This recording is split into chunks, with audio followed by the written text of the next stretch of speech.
नमस्कार दोस्तों, कैसे हैं आप लोग। आज हम जिस टॉपिक पे बात करने वाले हैं वो है कर्ण पिशाचनी। आपने ज़्यादातर यूट्यूब चैनल पे या सीरियल्स वगैरह में आपने देखा होगा कर्ण पिशाचनी व्यक्ति के कान में जो साधक होता है उसके कान में बैठकर उसके मनचाहा जवाब का उत्तर देती है। तो कर्ण पिशाचनी पारलौकिक शक्तियों में से एक होती है जो साधक को उसका मनचाहा जवाब देती है।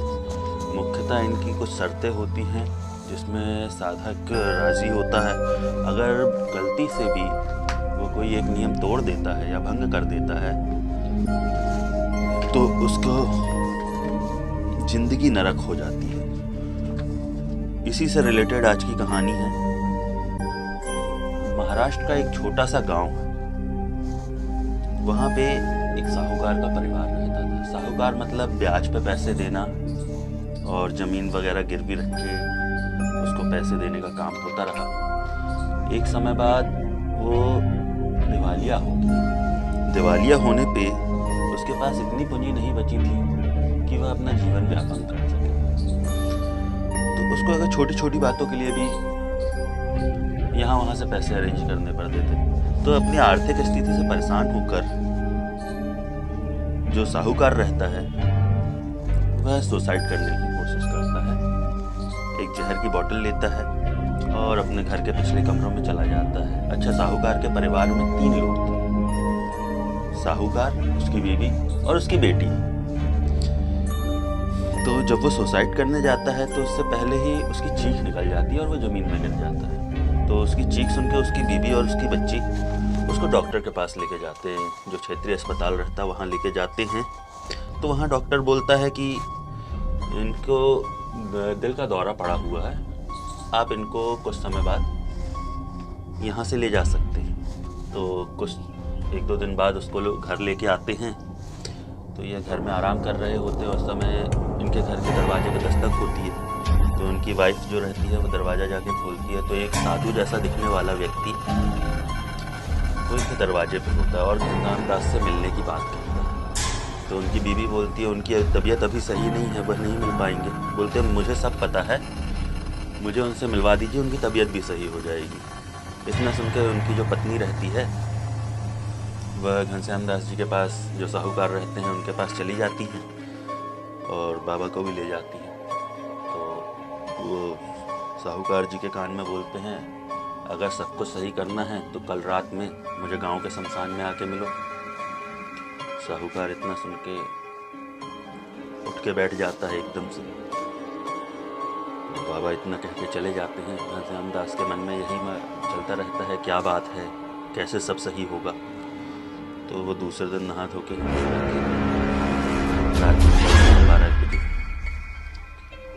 तो वहाँ जाता है तो देखता है कि जो बाबा जी थे वो आसपास कुछ सामान रख के मंत्रों का उच्चारण कर रहे हैं, और ऐसे मंत्र जो उसने कभी सुने भी नहीं नॉर्मल पूजा पाठ में। तो फिर भी वह जाता है आगे तो देखता है वो तंत्र क्रिया कर रहे हैं मानव कंकालों के बीच में।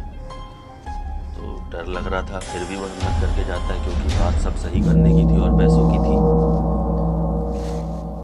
साहूकार जैसे ही जाता है तो बाबा को आवाज़ देता है। बाबा बताते हैं मैं जानता हूँ तेरे पास अब कुछ नहीं बचा है, तेरे पास मात्र 1.5 लाख रुपए हैं।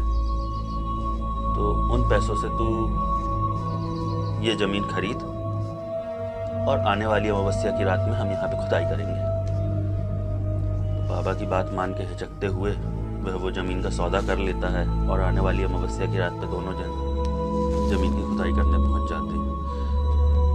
करीब 10-15 फीट खोदने के पश्चात उनको हीरे, जवाहरे, सोने, नए नए रत्न, ये सब चीज़ें मिलती हैं। लेकिन उसके साथ ही वहाँ पे रहते हैं सांप, ऐसे ऐसे जहरीले सांप। जैसे ही वह खजाना छूने जाते हैं तो वह सांप उनको डसने का प्रयास करते हैं। तो जो बाबा रहते हैं वो खजाना वापस पुरवा के मट्टी से ढकवा के दोनों वापस शमशान आते हैं। तो बाबा साहूकार को अगर तुझे खजाना चाहिए तो तुझे कर्ण पिशाचनी की साधना करनी होगी। साहूकार भी राजी हो जाता है, पूरा मंत्र विधान वगैरह जान के साधना में बैठ जाता है। तो खजाना जो चाहिए था तो वो बिना डरे साधना करने लगता है। साधना के 41 दिन करने पिशाचिनी उसके सामने आती है, अपनी शर्तें बताती है कि तुम पराई स्त्रियों से दूर रहोगे, मुझे रोज़ शराब और मांस का भोग दोगे और मैं जो कहूँगी वो मानोगे।